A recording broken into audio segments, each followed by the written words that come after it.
winner of Mrs. Phenomenal 2024, Dr. Anu. नमस्कार, मैं हूं शैलेंद्र सिंह और आप देख रहे हैं हमारा यूट्यूब चैनल शब्द शब्द शैलेंद्र सिंह। आज हमारे साथ हैं डॉक्टर अनु पांडे जी, जो डॉक्टर तो हैं ही, इसके साथ ही साथ अभी उन्होंने एक ब्यूटी प्रेजेंट में टाइटल जीता है।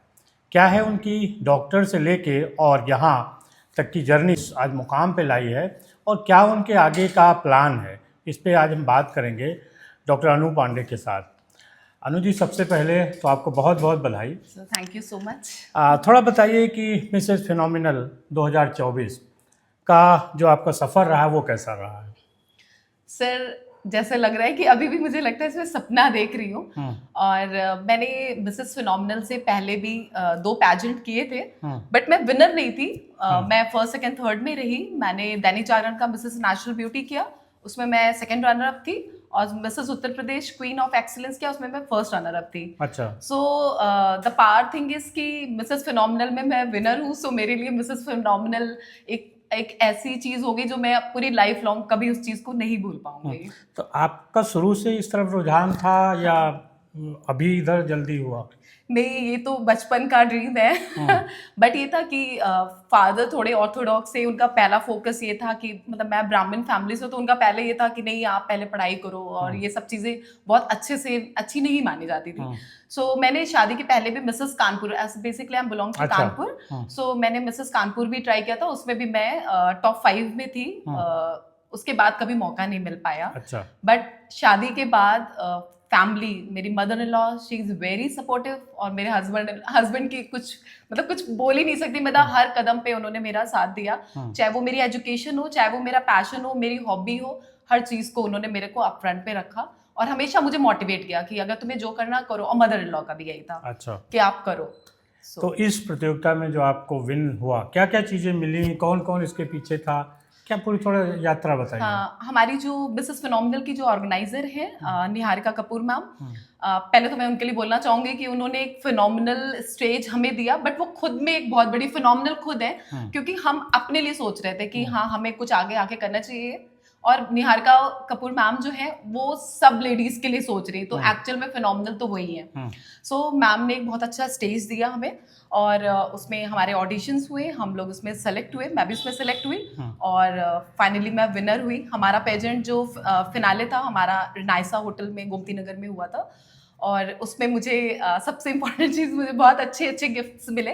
उसमें हमें नमस्कार ट्रैवल्स की तरफ से एक मलेशिया का ट्रिप मिला है, कपल ट्रिप मिला है, और जावेरी ज्वेलर्स का मैं फेस ब्रांड रहूंगी, उनके जितने भी मॉडलिंग होंगे 1 ईयर में वो मैं करूंगी, और उसकी होल्डिंग्स हमारे पूरे लखनऊ में लगेंगी। अच्छा। इसके अलावा मुझे कॉफीको की तरफ से गिफ्ट हैम्पर्स मिले, और भाव्या कपूर मैम की तरफ से मुझे गिफ्ट हैम्पर्स मिले। So this is a huge thing for me. जी। आपने जब इसमें हिस्सा लिया था तो कितना कॉन्फिडेंट थी कि मैं जीतूंगी? देखिए, मैं बहुत डिफरेंट काइंड ऑफ पर्सनैलिटी हूँ। मुझे अपने पर, हाँ, मैं कॉन्फिडेंट तो थी, बट ये नहीं सोच रही थी हाँ मैं विनर होंगी। हाँ, भी माइंड वही सेट था कि फर्स्ट सेकंड थर्ड में आना चाहिए, बट विनर होंगी ये नहीं सोचा था। हाँ, बट मैं कॉन्फिडेंट थी, क्योंकि मेरी वॉक में मुझे बहुत भरोसा है, क्योंकि मैं इससे पहले भी जितने पैजेंट में मुझे टाइटल्स में मिसेस रैम्प वॉक दोनों पैजेंट्स में मिला, तो मुझे पता था मेरी वॉक अच्छी है, मैं बोलने में डरती नहीं हूँ। एक्सटेम्पोर आप बोलेंगे तो मैं बोल लूंगी। सो कॉन्फिडेंस तो था कि फर्स्ट सेकंड थर्ड में आऊंगी, बट विनर का नहीं था ऑब्वियसली। अब बहुत ज़्यादा ही अच्छा लग रहा है। पैजेंट जो है ना, आपको हर पैजेंट डिफरेंट होता है, और वैसे ही फिनोमिनल भी था। फिनोमिनल में भी जितने हमारे पार्टिसिपेंट थे दे आर टफ, मुझे कंपटीशन वहाँ पे भी मिला। बट ये होता है कि अगर आपको किसी चीज़ के लिए पैशन है, ठीक है, मेरे को भी बहुत पैशन है इन सब चीज़ों के लिए, तो हमें लगता है सारी चीज़ें सॉर्ट आउट हो जाती हैं।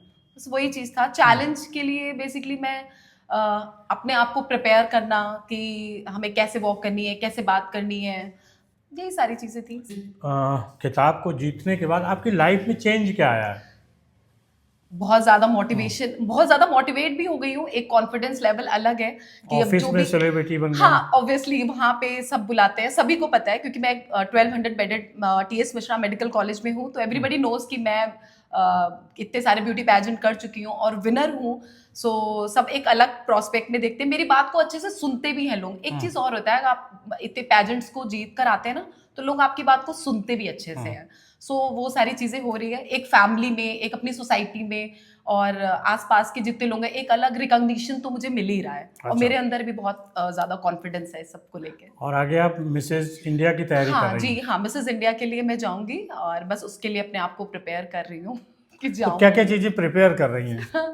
मैं फर्स्टली तो मैं फिटनेस फ्रीक हूँ, मैं अपनी डाइट का बहुत ख्याल रखती हूँ कि मैं प्रॉपर अपनी डाइट का ख्याल रखूँ।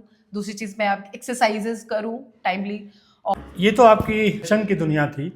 आप बताइए थोड़ा एकेडमिक के बारे में। आपने आईआईटी, आईआईएम और जो आप क्वालिटी मैनेजमेंट करी उसके बारे में थोड़ा लोगों को बताइए।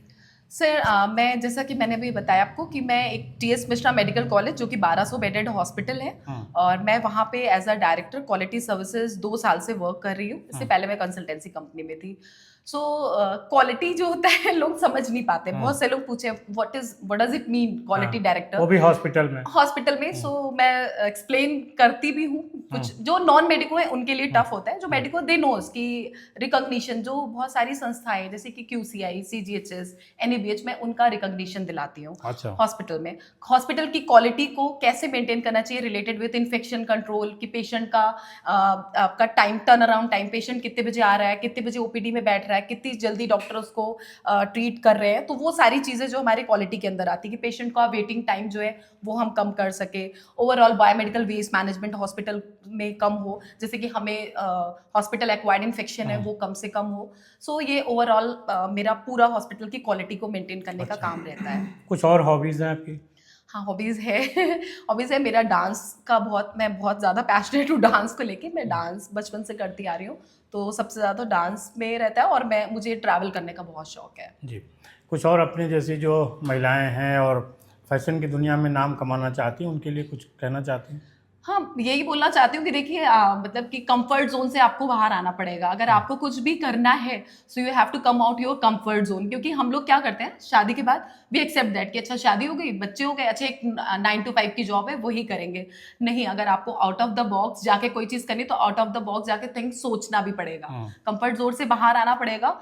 और डेफिनेटली जैसे मैंने किया, मेरा भी बहुत स्केड्यूल टाइट है, मेरी भी मदर इन लॉ है, मेरा भी बच्चा है, बट अगर आपको कुछ अलग करना है तो मैंने भी अपना कंफर्ट जोन छोड़ के मैं अपना जॉब भी मैनेज कर रही हूँ, घर भी मैनेज कर रही हूँ और हॉबी और अपने पैशन को भी मैनेज कर रही हूँ सर। तो आपने देखा कि हर सुंदर लड़की खाली मॉडल नहीं होती, कुछ डॉक्टर भी होती हैं। और इसी तरीके से आप हमारा चैनल देखते रहिए। हम अनु जी के साथ बात कर रहे हैं और नई नई प्रतिभाओं को आपके सामने ला रहे हैं। हमारा सिलसिला जारी रहेगा। आप लोगों को बहुत शुक्रिया कितने लंबे समय तक हमारे साथ बने रहे। और अनु जी आपको भी बहुत शुक्रिया कि आपने इतनी अपनी बातें हम लोग के साथ शेयर की। Thank you so much, thank you.